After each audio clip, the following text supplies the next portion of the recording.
En 1 Corintios 11,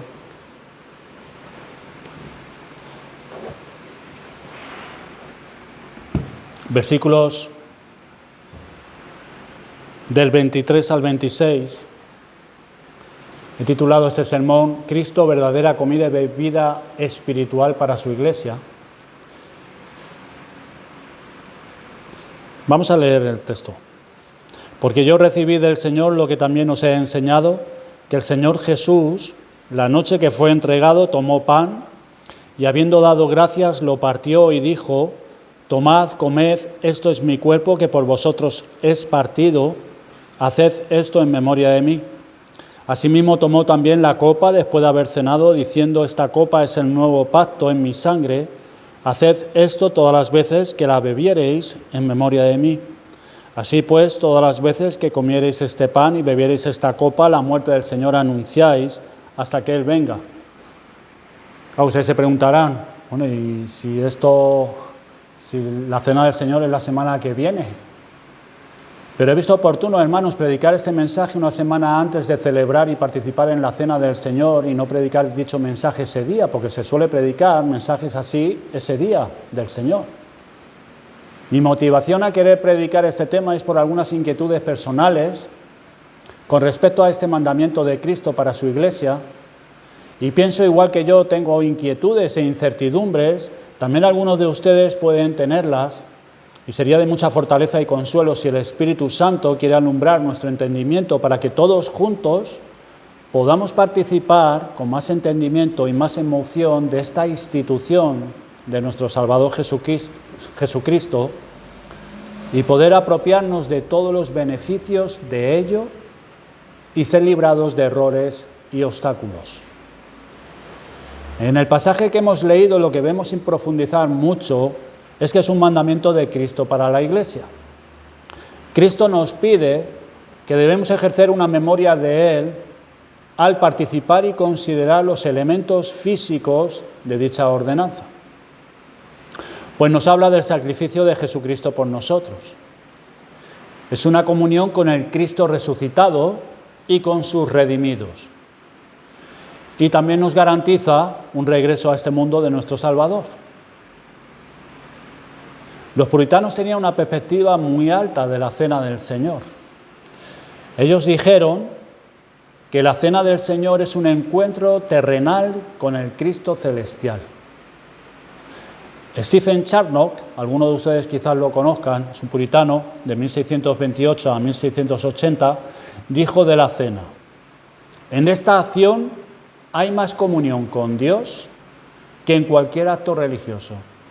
No tenemos una comunión tan cercana con una persona, ni al pedir algo que queremos o agradecer por un favor recibido, como lo hacemos al sentarnos con Él en su mesa, participando del mismo pan y de la misma copa. Fin de la cita. Fíjese lo que decía: en esta acción no hay más comunión con Dios que en cualquier acto religioso. Fíjense la importancia de la cena del Señor. Ese acto, ese sacramento. Cristo es presentado a nosotros en realidad y la fe se aferra a Él, se acerca a Él, lo hospeda en el alma, lo hace morador y el alma tiene comunión espiritual con Él en su vida y en su muerte. Esto es lo que tendría que producir en nosotros. Es así como deberíamos de ir cuando vamos a participar del pan y del vino. ¿Qué enseñaban los puritanos que se requería al participar de la cena?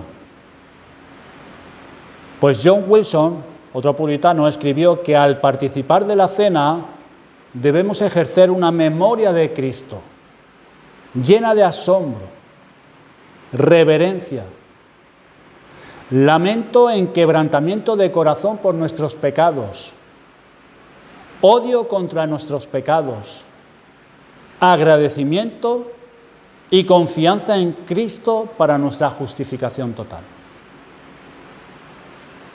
Eso es lo que enseñaban los puritanos, lo que se requería para participar de la cena. Asombro, reverencia,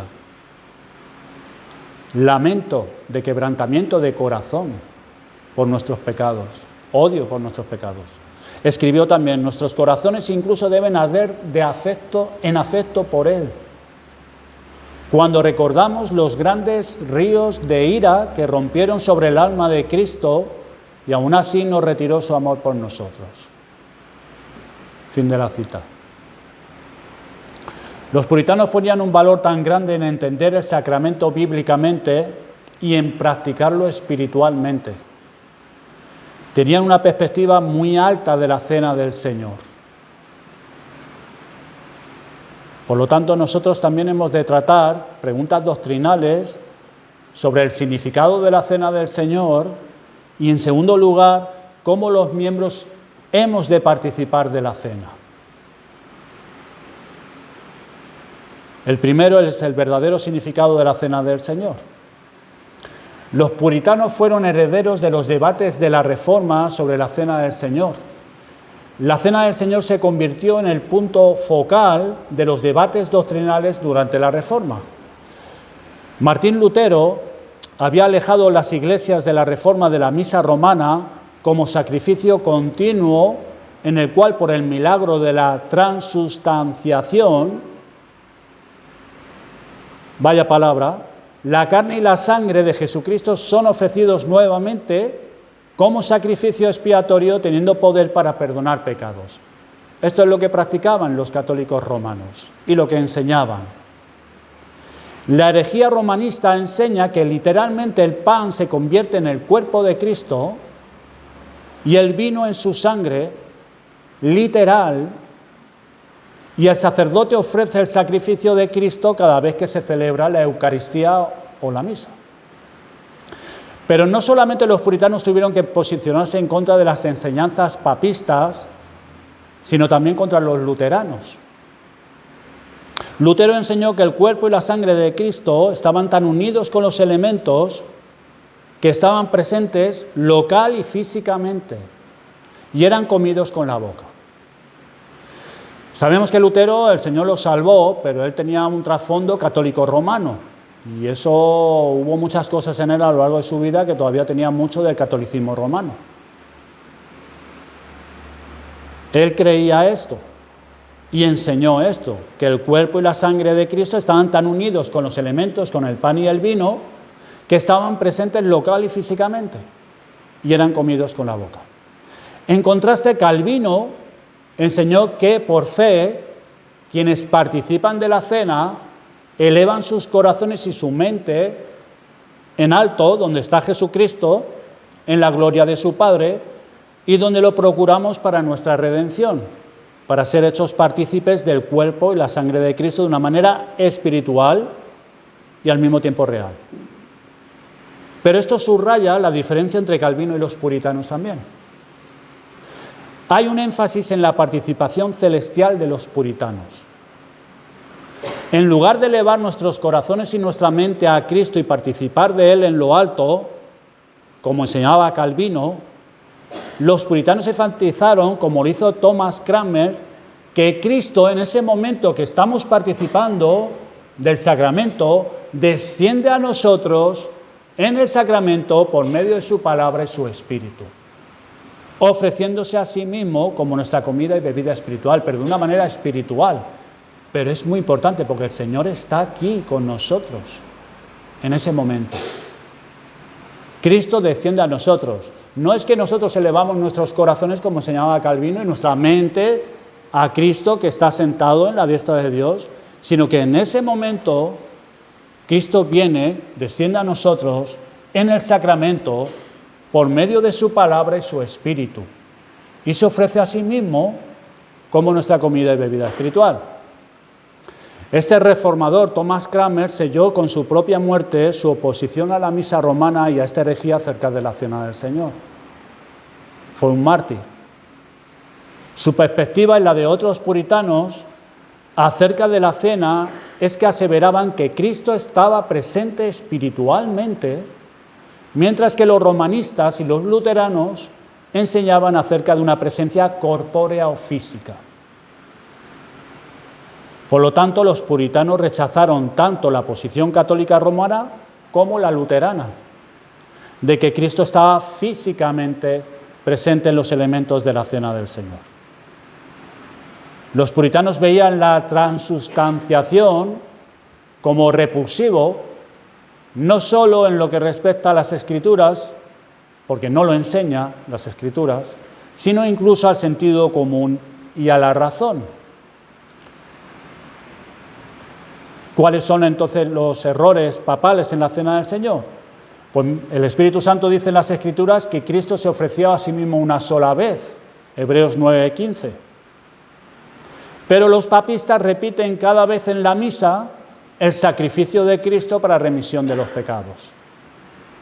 O sea, cada vez que celebran una misa están sacrificando a Cristo nuevamente, lo cual implica que la obra de Jesucristo en la cruz estuvo incompleta para ellos. Mas Cristo dijo de su obra, consumado es. Cristo nos mandó a participar de la cena haciendo memoria, Lucas 22:19, lo cual quiere decir que recordamos algo hecho en el pasado, no algo sucediendo en la actualidad. Las Escrituras enseñan que Cristo no entregó su sacerdocio a otro, sino que su oficio, que le fue dado por Dios el Padre, continúa para siempre, Hebreos 7:24. Los sacerdotes humanos, si en efecto ofrecieran sacrificios, estarían tomando el lugar de Cristo como único sacerdote, lo que vemos hoy en día en el catolicismo romano.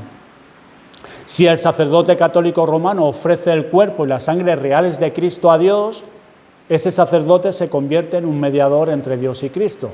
Y esto es otra herejía, porque el único mediador es Cristo y es entre Dios y el hombre, no un sacerdote haciendo de mediador entre Dios y Cristo. Y esto es absurdo, que simples hombres medien por Cristo.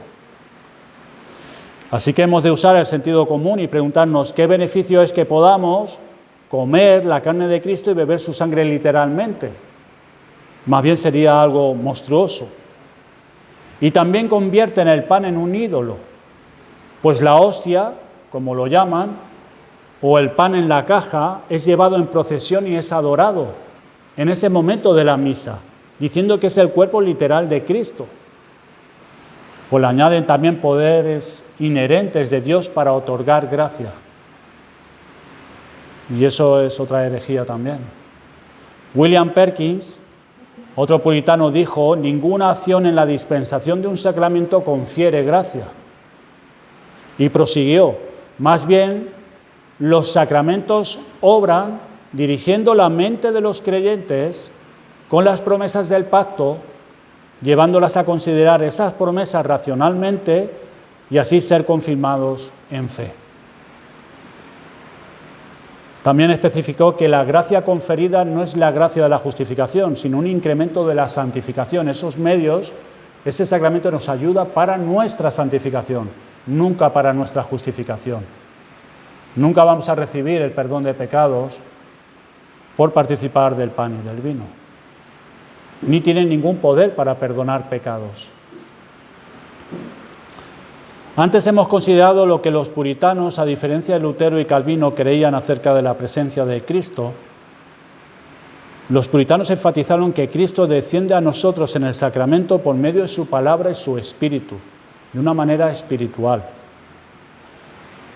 John Owen escribió: una de las razones por las cuales damos tan poco valor a la ordenanza de la cena del Señor y nos beneficiamos tan poco de ella, puede ser porque entendemos poco de la naturaleza de esa comunión especial con Cristo que tenemos en ella.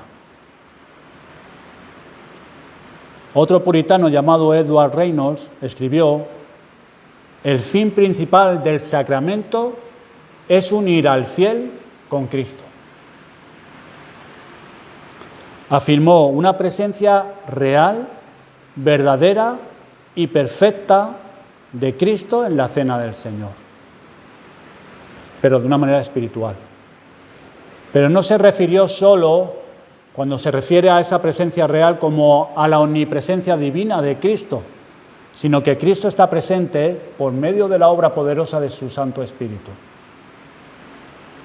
Puesto que nuestra unión con Cristo es mística y no física, Su presencia es mística y no física. Es por medio de los símbolos que el alma del cristiano es atraída a que considere la realidad espiritual y la aplique. Cuando Jesús dijo, tomad, comed, se refiere a que los verdaderos creyentes deben tomar el pan por la mano de sus cuerpos y con sus bocas corporales comer de él y al mismo tiempo, por la mano y la boca de la fe, recibir y aplicar todos los beneficios de su bendita muerte y pasión a sus almas. El creyente, al comer el pan y beber del vino, significa nuestra unión con Cristo y nuestro disfrute de Él. Cuando tú coges y comes algo, disfrutas de aquello que te estás comiendo. Pues nosotros igual, al comer del pan y del vino, es nuestra unión con Cristo, nuestra identificación con Él, nuestra unión, pero también disfrute de Él, alimentándonos de Cristo por fe, para el fortalecimiento de las gracias del Espíritu de Dios en nuestra alma. Su unión con Cristo y disfrute de Él. Eso nos lleva a preguntarnos cómo podemos recibir la cena correctamente. Si es todo esto, ¿cómo yo puedo recibir la cena correctamente? ¿Cómo puedo beneficiarme de todos los beneficios que hay en la participación de ese sacramento?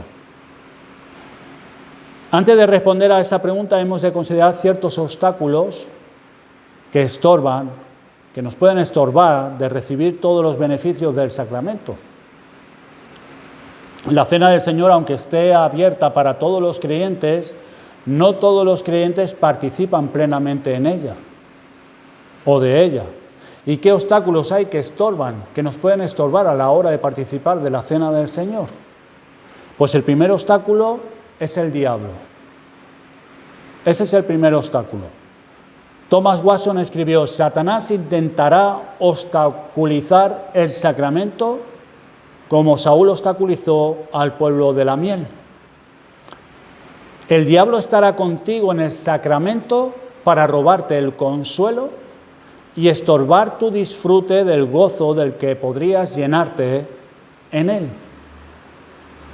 Sin embargo, hermanos, la observancia cuidadosa, que es lo que nosotros necesitamos de la cena del Señor, se opone a la obra de Satanás, que su poder está quebrantado y limitado, que está vencido porque Cristo lo venció, encadenado a las ruedas del carruaje de Cristo, porque Él lo ha desarmado. Pero nosotros tenemos que observar cuidadosamente. El segundo obstáculo es el olvido. Todos sabemos cómo nuestros corazones se desvían como un arco engañoso y pierden el sentido de aquellas cosas que nos gobiernan e influencian continuamente. En el Salmo 103, versículo 2, dice: bendice alma mía a Jehová y no olvides ninguno de sus beneficios. La exhortación que el salmista se hace a sí mismo es a no olvidarse de ninguno de los beneficios de Dios para con él. Lo más sorprendente es que somos muy propensos a olvidar a Dios, olvidarlo a Él, que nos libró de la ira de Dios, que nos libró del aguijón de la muerte, muriendo por nosotros. Por eso esta ordenanza está designada para recordarnos a Cristo, por nuestra tendencia a olvidarnos. La oposición al olvido es uno de los propósitos de la Cena del Señor, que nos reta constantemente: recuérdenme. Nos está diciendo Cristo: recuérdenme. El tercer obstáculo es el descuido. El diablo, el olvido y el descuido. Y hay varias razones por lo que podemos descuidar el mandamiento. Puede ser desde un sentido de indignidad personal a un sentido de orgullo personal. Thomas Doolittle escribió acerca de los peligros de descuidar el sacramento y sugirió el remedio. Dijo: Es hipocresía quejarte de la dureza de tu corazón y no usar el medio para ablandarlo. Quejarse del poder de tu pecado y no usar el medio para debilitarlo. Así que lo que nos enseña y los beneficios de esta ordenanza, cuidadosamente guardada, de la manera que Cristo la designó, es una ayuda excelente para ablandar nuestros corazones, renovar nuestro arrepentimiento, fortalecer nuestra fe, inflamar nuestro amor, aumentar nuestra gratitud, animar nuestras resoluciones contra el pecado y animarnos a los deberes santos por medio de la ordenanza. Entonces nos tenemos que preguntar, ¿la descuidaremos voluntariamente teniendo todos estos beneficios? Si todos estos beneficios se obtienen de participar de la cena del Señor como Él la instituyó, urge preguntarnos, ¿cómo puedo recibir la cena correctamente? Pues hermanos, la cena del Señor debe ser tomada en serio. No estoy diciendo que lo estemos haciendo mal, sino cada uno personalmente, en serio. Lo cual implica preparación, un examen personal, cuidadoso. Y cuando digo un examen personal cuidadoso, no me refiero a que nos examinemos solamente unos minutos antes de tomar con tu mano el pan y el vino. Se requiere un examen cuidadoso. Nuestra participación debe estar centrada en Cristo,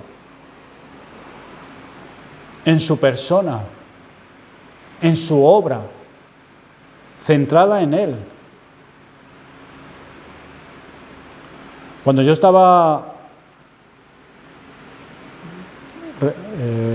estudiando este sermón y tomando notas, yo reconozco personalmente cuántas veces me he acercado a participar de la cena del Señor sin ningún cuidado, sin ninguna preparación,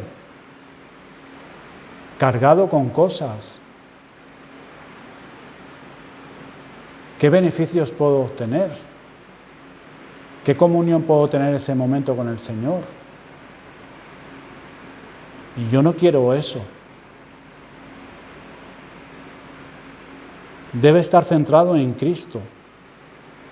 Tengo que hacer un examen personal de mí mismo y cada uno de nosotros. ¿Cómo está mi corazón? Porque a la hora de tomar el pan y el vino, Cristo está aquí, espiritualmente.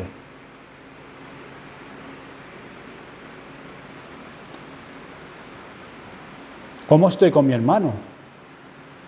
¿Cómo estoy con mi hermana? ¿He arreglado las cosas?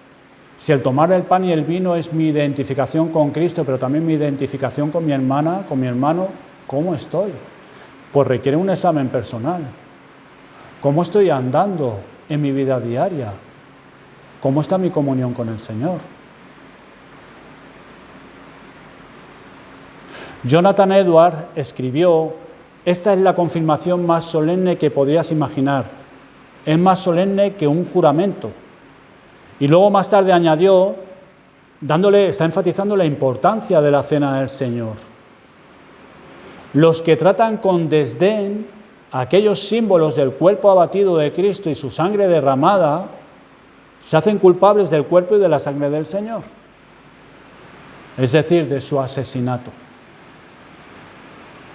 Por eso Pablo, luego más adelante, tomando la cena indignamente, enseña a los corintios por el conflicto que había entre ellos y el desprecio que había entre unos y otros.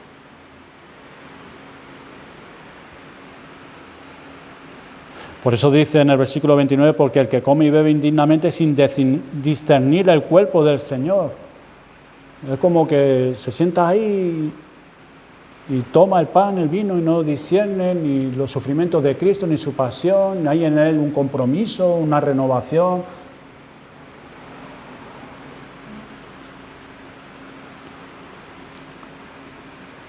Cristo es nuestro mejor amigo y lo que se conmemora en la cena del Señor es la manifestación más grande de su amor.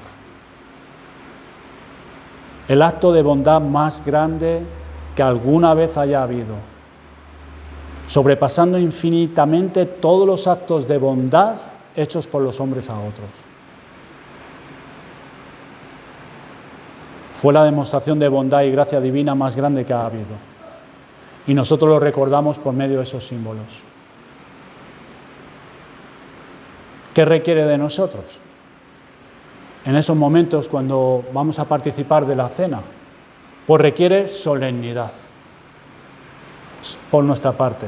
Solemnidad cuando nos presentamos a participar del sacramento. Como participantes debemos prepararnos para la cena del Señor, con periodos de cantidad y calidad abundantes, involucrado en la meditación. Meditando en la bondad de Cristo, meditando en su obra, teniendo pensamientos elevados acerca de Cristo, acerca de Dios el Padre, que envió a su Hijo. La meditación es muy importante. Meditar. Esta meditación no debería cesar cuando el sacramento comienza, más bien debería intensificarse esta meditación cuando estamos ahí sentados y estamos tomando del pan, dando tiempos también. No hacerlo muy rápido. El foco de nuestra atención en la cena del Señor es la persona y obra de Jesucristo. Es el intento de ver al Hijo, por así decirlo, con ojos espirituales. John Owen dijo, lo que debemos intentar con esta ordenanza es conseguir una mirada a Cristo mientras es levantado, es decir, cargando con nuestras iniquidades en su propio cuerpo en la cruz.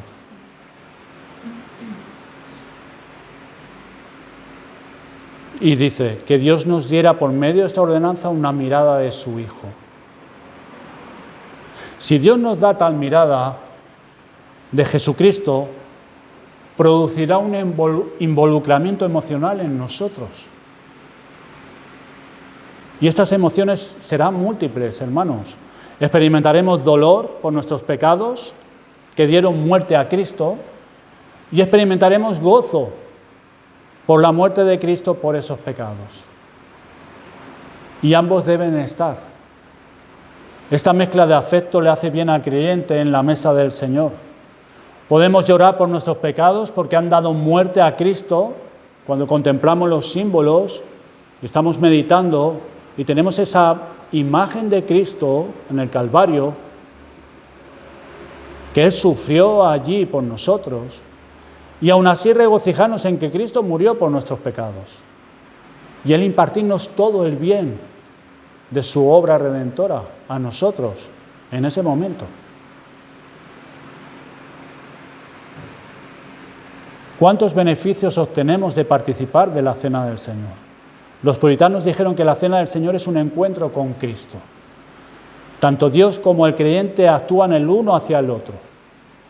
Dios nos aplica por medio de la fe a Jesucristo y sus gracias obtenidas por medio de su sacrificio. Ahora bien, que ningún cristiano debería estar tranquilo con menores medidas de gracia, sino que debemos aspirar a grados más altos, porque mientras más fuerte sea nuestra fe, más firme será nuestra unión con Cristo y más de su dulce influencia obtendremos de Él.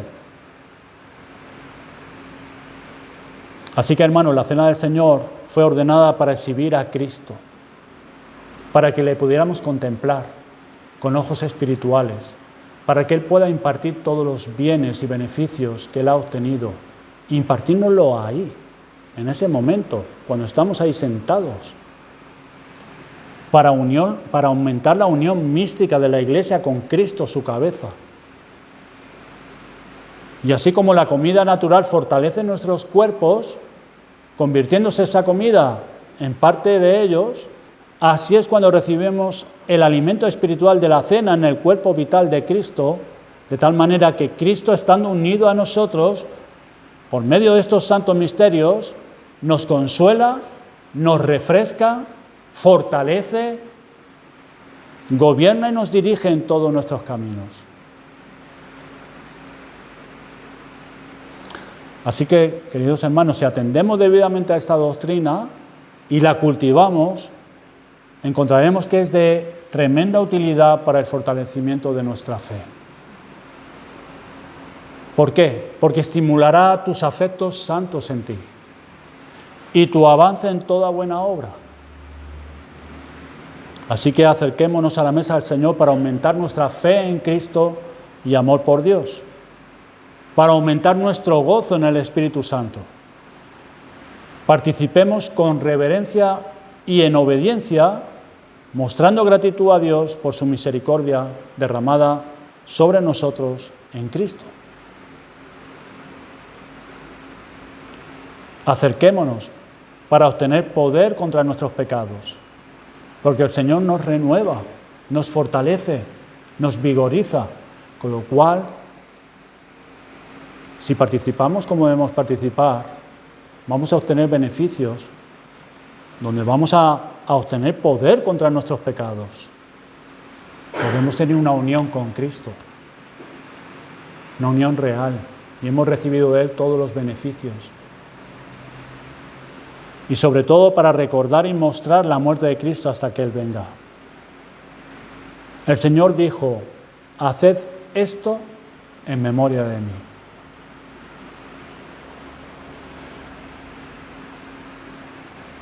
Aquellos que no están en Cristo, dice la Escritura que Cristo es el deseado de todas las naciones, la suma de nuestra felicidad, pero no podemos disfrutarlo a Él sin estar unidos a Él. No puedes tener unión con Cristo hasta que Él quiera, por su Espíritu, por así decirlo, inclinarse desde su reino, donde está ahora, y revelarse a aquellos a quien le place integrar en la unidad de su cuerpo. Antes de tener comunión íntima con Cristo, tienes que estar unido a Cristo. Hermanos, no podemos elevarnos hasta el cielo y ver allí a Cristo como lo hizo Esteban una vez en visión. Sin embargo, Cristo se complace en glorificar su poder, obrando de cosas débiles y creadas, como el pan y el vino. Se complace en confirmar y fortalecer nuestra unión con Él a través de aquellos elementos pobres y ordinarios en el sacramento: pan y vino. Por lo tanto, se requiere de nosotros que vengamos con reverencia, hambre y afecto a su mesa, con hambre de ser alimentados por Cristo. Por su abundante gracia nos iremos de la cena con una resolución santa de vivir completa y únicamente para Él. Vamos a orar, vamos a dar gracias al Señor.